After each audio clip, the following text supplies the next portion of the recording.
샬롬. 10월 20일 이슬기 도신 여러분 환영합니다. 우리 암송 시편 33편 11, 12절 같이 하겠습니다. 시작. 여호와의 계획은 영원히 서고 그의 생각은 대대에 이르리로다. 여호와를 자기 하나님으로 삼은 나라 곧 하나님의 기업으로 선택된 백성은 복이 있도다. 한 번 더 하겠습니다. 여호와의 계획은 영원히 서고 그의 생각은 대대에 이르리로다. 여호와를 자기 하나님으로 삼은 나라 곧 하나님의 기업으로 선택된 백성은 복이 있도다. 아멘. 오늘은 열왕기하로 넘어갑니다. 열왕기하 1장, 데살로니가 또 후서네요. 1장, 다니엘 5장, 시편 110에서 111편이 되겠습니다. 이 네 본문을 형벌이라는 관점에서 살펴보겠습니다. 열왕기하 1장입니다. 아하시아 왕은 다락에서 떨어져 중병에 걸리자 이스라엘의 하나님을 찾지 않고 블레셋의 신 바알세붑에게 물었습니다. 이는 단순한 우상 숭배가 아니라 아주 이거 하나님의 주권을 대놓고 부인하는 행위였죠. 엘리야를 통해 전해진 하나님의 심판 선포는 명확했어요. 왕이 보낸 군대장들이 불로 소멸된 사건은 음, 하나님의 거룩하심과 그분을 경외해야 할 이유를 보여줍니다. 이 본문은 우리에게 삶의 위기 속에서 누구를 의지해 하는지를 묻습니다. 형벌은 하나님을 떠난 선택의 당연한 결과이며 동시에 우리를 다시 그분께로 돌아오게 하시는 초대이기도 합니다. 데살로니가 후서 1장입니다. 바울은 환란 중에도 믿음을 지키는 데살로니가 교인들을 격려하면서 하나님의 공의로운 심판을 말합니다. 복음을 거부하고 주님을 알지 못하는 자들은 영원한 멸망의 형벌을 받게 돼요. 이 심판은 잔인한 것이 아니라 공의의 완성입니다. 하나님은 악을 행하는 자들을 그냥 두지 않으시고 고난받는 성도들에게는 안식을 주십니다. 우리는 이 진리 안에서 지금 겪는 현재의 고난을 견딜 힘을 얻죠. 형벌의 메시지는 두려움이 아니라 거룩한 삶으로의 부르심이며 하나님의 공의가 결국 승리한다라는 확신이기도 합니다. 오늘 우리의 선택이 영원을 결정합니다. 다니엘 5장입니다. 벨사살 왕은 조상 느부갓네살이 겪었던 하나님의 징계를 알면서도 교만했어요. 어, 그는 예루살렘 성전에서 약탈한 거룩한 그 기물로 막 술을 마시기도 하면서 우상을 찬양했죠. 벽에 나타나 손가락이 쓴 글은 그의 교만한 통치의 종말을 선언했습니다. 메네메네 데겔 우바르신 하면서 이 하나님이 왕국을 헤아려 끝내시고 왕을 달아보니까 부족했다. 이런 선언이었어요. 그날 밤 왕은 죽임을 당했죠. 그러니까 이 본문은 하나님을 경외하지 않는 권력과 부의 허무함을 보여줍니다. 아는 것과 행하는 것의 차이가 우리의 운명을 바꾸죠. 하나님의 거룩함을 모독하는 순간 심판의 시계는 멈추지를 않습니다. 시편 시편과 110편과 111편을 중심으로 해서 누가 심판의 자리에 앉는가라는 제목으로 말씀을 전하겠습니다. 여러분 드라마 중에서도 법정 드라마 같은 거 있잖아요. 그런 거 보면은 그런 순간이 좀 이제 긴장되는 순간이 있어요. 판사가 판결문을 낭독하기 직전에 이제 방청객들이 어떻게 판결을 하나 막 이렇게 숨죽이는 그런 순간 말이죠. 누가 옳고 그른지, 누가 처벌받고 누가 정당함을 인정받게 되는지를 결정하는 순간이기 때문에 그렇겠죠. 이 다윗은 평생이 억울한 사람이었습니다. 사울에게 쫓기고 압살롬에게 배신당하고 시므이에게 저주받았습니다. 그가 잘못해서냐? 아니었어요. 하나님이 기름 부으신 왕이었기 때문에 하나님의 뜻을 따랐기 때문에 오히려 고난을 받았습니다. 그런 다윗이 110편에서 놀라운 환상을 봐요.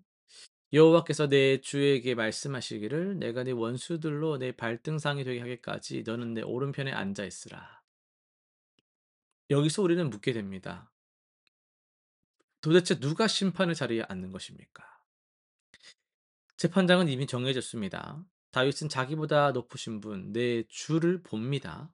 그분이 하나님의 오른편에 앉아 계세요. 이는 단순한 시적 표현이 아니고요. 예수님께서 직접 이 구절을 인용하시며 자신이 그 메시아임을 선포하셨습니다. 재판장은 바로 예수 그리스도십니다. 우리는 살면서 수많은 재판장을 경험하게 돼요. 직장에서 상사의 평가, 학교에서 선생님의 점수, 사회에서 여론의 심판, 때로는 가족들과 친구들의 판단 이런 것들이 우리를 정죄할 때가 있죠. SNS의 댓글들이 판사처럼 우리를 규정합니다. 이러니 저러니 하면서 말이죠. 그러나 시편은 외칩니다. 최종 재판장은 따로 있다라고 말이죠. 111편은 이 재판장이 어떤 분인지를 보여줍니다. 그의 행사는 존귀하고 어미하며 그의 공의는 영원히 서 있도다. 그는 은혜로우시며 자비하시며 의로우시다. 완벽한 재판관이라는 거죠. 뇌물로 매수할 수 없습니다. 권력에 굽지 않습니다. 굽혀지지 않아요. 감정이 흔들리지도 않습니다. 모든 걸 아시고 숨겨진 동기까지 보시며 정확하게 판단하세요. 그러나 이 재판장은 우리 편입니다. 여기 역설이 있는 거예요. 110편의 왕은 심판자이시지만 동시에 멜기세덱 서열을 따라서 멜기세덱의 반차를 따라서 영원한 제사장이십니다. 제사장은 무슨 일을 합니까? 백성을 위해 제사를 드리고 그들의 죄를 대속합니다. 심판자가 동시에 변호인이라는 것이죠. 이것이 복음의 핵심입니다. 우리를 심판하실 그분이 우리를 위해 십자가에서 달리셨다라는 거죠. 우리의 죄를 판결하실 입으로 "아버지여 저들을 용서하여 주옵소서."라고 기도를 하셨어요. 우리를 정죄할 권세를 가지신 그분이 오히려 우리 대신 정죄를 받으셨습니다.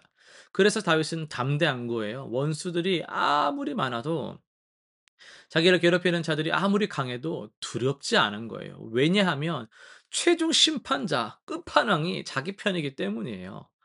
내가 네 원수들로 내 발등상이 되게 하기까지. 이것은 시간의 문제일 뿐이에요. 결과는 이미 정해졌습니다. 그럼 그날이 올 때까지 우리는 어떻게 살아야 합니까? 111편은 답을 주죠. 여호와를 경외하는 것이 지혜의 근본이니 다윗은 원수 갚는 것을 하나님께 맡기고 자신은 하나님을 경외하는 삶을 살았습니다. 억울해도 사울을 죽이지 않았어요. 그건 내가 할 일이 아니라고 믿었기 때문입니다. 또 배신당해도 복수하지 않았습니다. 왜냐하면 재판장이 따로 계심을 알았기 때문이죠. 우리는 어떻습니까? 누군가가 만약 여러분을 억울하게 만든다고 할 때 우리는 스스로 판사가 되려 합니다. 변호사가 되려 합니다. 아니라고 나는 그렇지 않다고 막 그렇게 할 수가 있겠죠. SNS를 하는 사람들에 한해서는 어떤 거를 올리고 퍼뜨리고 기회가 되면 막 갚아주려 하고 막 그럴 수도 있겠죠. 그러나 그 순간 우리는요, 하나님 자리를 침범하는 것입니다. 성경은 원수 갚는 것이 하나님께 있다라고 말하고 있어요. 이것은 우리가 아무것도 하지 말라. 그런 뜻이 아닙니다. 정의를 추구하되 복수심으로 하지 말라는 거예요. 정의를 추구하는 것과 복수심으로 행동하는 건 좀 다르거든요. 진실을 말하되 상대를 파괴하려고 하지 말라는 겁니다. 최종 판결은 하나님께 맡기고 우리는 사랑으로 살라는 것이에요. 다윗처럼 억울한 일을 당할 때 우리에게 필요한 것은 더 센 무기가 아니라 더 깊은 확신입니다. 하나님이 재판장이시며 그분이 내 편이라는 확신이죠. 그 확신이 있을 때 우리는 원수를 용서할 수 있고 악의 선으로 대응할 수 있으며 기다릴 수 있는 거예요. 여러분 오늘도 억울한 일을 혹시 당하고 계십니까? 정당한 평가를 받지 못했나요?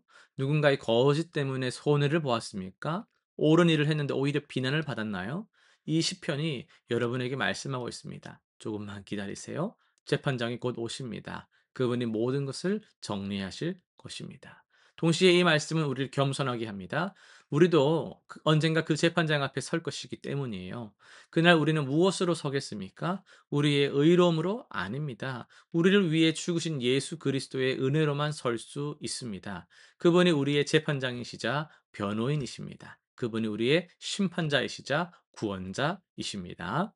실천사항 세 가지 정해 보겠습니다. 첫 번째는 복수 대신 기도를 선택합시다. 여러분에게 억울함을 준 사람의 이름을 종이에 한번 써 보세요. 그리고 그 위에다가 "재판장은 주님이십니다." 라고 적어 보십시오. 매일 그 종이를 보며 그 사람을 위해 기도해 보세요. 하나님께 그 상황을 맡기고 당신의 그 마음에서, 여러분의 마음에서 그 복수심을 내려놓으시기를 바랍니다. 또 여러분이 누군가의 재판관이 되려는 순간을 한번 포착해 보시는 것도 좋습니다. 이 두 번째인데요. 다른 사람을 자꾸 판단하려고 하고 정죄하고 소문내려는 충동이 탁 올라올 때 잠깐 멈추세요. '내가 지금 하나님 자리를 침범하려고 하는가?'라고 자문하시길 바랍니다. 세 번째는요. 최후의 심판을 기억하며 오늘을 살아갑시다. 지금 여러분을 평가하는 사람들의 말에 일희일비할 필요 없습니다. 최종 재판장 앞에서 부끄럽지 않을 삶을 사는 게 가장 중요한 거예요. 동시에 그날 여러분도 심판받을 것을 기억하면서 겸손하게 은혜에 감사하며 사시기를 바랍니다. 기도하고 마치겠습니다. 주님, 억울한 일을 당할 때 우리는 내가 판사가 되려고 합니다. 참 용서하여 주시옵소서. 하나님의 자리를 침범하려 하는 나의 그런 감정, 부패함, 연약함들을 주님 앞에 회개합니다. 최종 재판장은 언제나 하나님밖에 없음을 우리가 믿습니다. 원수 갚는 것 주님께 맡기게 하시고 저는 사랑으로 살 수 있도록 은혜를 내려 주시옵소서. 그러나 주님 앞에 설 때 정말 예수님의 은혜로만 서게 될 것을 기억하면서 오늘도 내가 좀 겸손하게 주를 경외하는 삶을 살아가게 하여 주옵소서. 예수님의 이름으로 기도드립니다. 아멘.